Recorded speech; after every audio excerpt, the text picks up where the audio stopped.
Saül avait toujours des raisons pour justifier ses fautes. Et combien cela est souvent vrai dans nos vies. Nous essayons toujours de justifier nos fautes. Nous blâmons ceux qui nous reprennent. La crainte de l'homme est un piège. Non seulement Saül craignait le peuple, mais il voulait aussi l'hommage du peuple. J'ai péché, honore-moi maintenant. 1 Samuel 30. Saül voulait l'honneur devant les hommes. La crainte des hommes et l'honneur devant les hommes peuvent faire obstacle à l'obéissance totale à Dieu. La même chose est dite par Jésus dans Jean 12, 42, 43. Cependant, même parmi les chefs, plusieurs crurent en lui.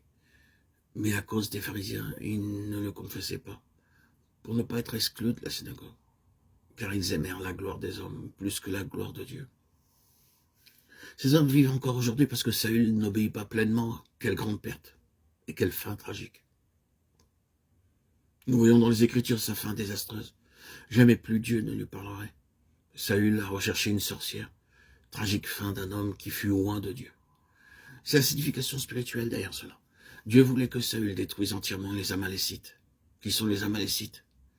Relisons Exode 17. La maison d'Israël but l'eau qui sortit du rocher. Moïse frappa le rocher et l'eau sortit du rocher.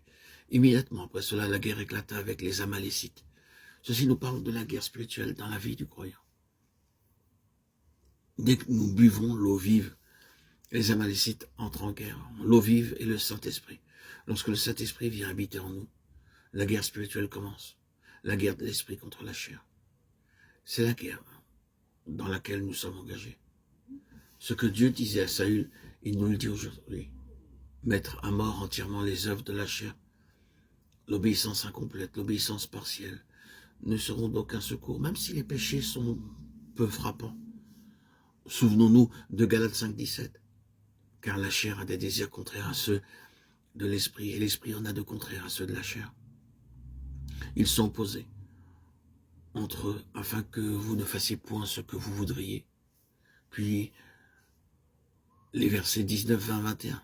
Or, les œuvres de la chair sont manifestes. Ce sont l'adultère, l'impudicité, l'impureté, la dissolution, l'idolâtrie, la magie, les inimitiés, les querelles, la jalousie, les animosités, les disputes, les divisions, les sectes, l'envie, les meurtres, l'ivrognerie, les excès de table, et les choses semblables. Je vous dis d'avance, comme je l'ai déjà dit, que ceux qui commettent de telles choses n'hériteront point le royaume de Dieu. Notre obéissance aussi est incomplète si nous ne détruisons pas de telles choses. Nous devons nous éloigner des péchés évidents comme l'idolâtrie, l'impudicité, la sorcellerie, l'impureté.